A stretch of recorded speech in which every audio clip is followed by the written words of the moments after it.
Sobat Prestige, apa kabar? Bersama dengan saya, Irma L. Saya akan membahas hal-hal yang berhubungan dengan properti. Untuk membeli properti, ataukah Sobat Prestige ingin menjual properti, saya akan membahas segala hal yang berhubungan dengan properti. Kali ini, saya ingin membahas mengenai biaya apa saja sih yang perlu Sobat Prestige keluarkan saat Sobat Prestige membeli properti. Yang pertama, Sobat Prestige perlu membayar yang namanya pajak pembeli. Berapa persen? Itu 5%. 5%-nya diambil dari apa? Diambil dari nilai transaksi. Nah, gimana kalau seandainya transaksinya saya itu lebih tinggi dibandingkan dengan nilai NJOP? Jadi pajaknya saya diambil dari mana? Jadi kita ambil contoh nih, Sobat Prestige beli rumah seharga 2 miliar. Harga NJOP-nya di bawah 2 miliar. Kita ambil contoh 1,5 miliar. Nah, pajak pembelinya kita hitung dari mana? Kita hitung dari nilai transaksi. Jadi 5%-nya itu kita ambil dari nilai transaksi 2 miliar. Jadi bukan dari nilai NJOP ya, kalau seandainya nilai transaksinya itu lebih tinggi dibandingkan nilai NJOP. Yang kedua, biaya yang perlu Sobat Prestige keluarkan saat membeli properti adalah biaya notaris. Nah, untuk biaya notaris, ini tergantung dengan kesepakatan antara Sobat Prestige dan pihak penjual.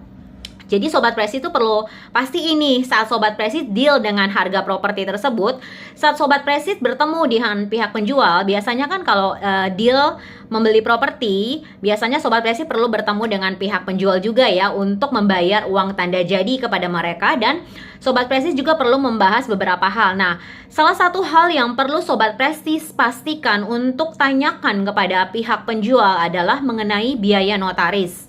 Apakah pihak penjual akan membebankan sepenuhnya biaya notaris ini kepada Sobat Prestige, ataukah mereka bersedia untuk membagi dua biaya notaris ini? Jadi semua tergantung kesepakatan di awal ya. Jadi Sobat Prestige perlu nih yakinkan, dan itu harus ditulis dalam surat kesepakatan jual beli. Jadi jangan cuma ngomong aja ya, kita nggak bisa percaya yang kayak gitu. Di sini semuanya harus tertulis hitam di atas putih. Jadi pastikan kalau seandainya Sobat Prestige sudah bertemu dengan pihak penjual dan mereka berkata, oke, untuk biaya notarisnya saya setuju untuk kita bagi dua. Nah, itu harus dicantumkan dalam surat kesepakatan jual beli, atau bisa juga saat Sobat Prestige mau di notaris, itu mereka bisa buatkan PPJB, pra perjanjian jual beli, itu harus dicantumkan di situ. Jadi saat sudah PBB dari properti yang akan Sobat Prestige jual itu, semuanya sudah di Sobat Prestige bayar ya, sampai di tahun contoh di 2023 yang akan terjadi transaksi. Jadi semuanya harus clear, udah harus lunas. Nah, kemudian yang ketiga, biaya apa aja? Itu seperti biaya listrik, air, juga IPL ya, atau keamanan. Semuanya itu sudah harus lunas. Jadi pihak pembeli berhak untuk meminta bukti pembayaran dari listrik, air, ataupun mungkin keamanan, biaya iuran itu sudah dibayarkan sampai dengan bulan dia akan transaksi dengan Sobat Prestige nih. Contoh, di bulan Mei dijadwalkan akan terjadi transaksi, jadi dia berhak untuk meminta seluruh biaya sebelum transaksi itu terjadi gitu. Jadi dari April, Maret sampai bulan-bulan sebelumnya dia berhak untuk meminta bukti itu bahwa Sobat Prestige sudah melunasi listrik, air, biaya keamanan, semuanya itu harus Sobat Prestige persiapkan buktinya untuk Sobat Prestige berikan kepada pihak pembeli, karena itu merupakan kewajiban dia untuk mengetahui bahwa properti yang akan dia beli ini tidak ada tunggakan sama sekali ya. Jadi itu memang udah kewajiban dari Sobat Prestige sebagai pihak penjual.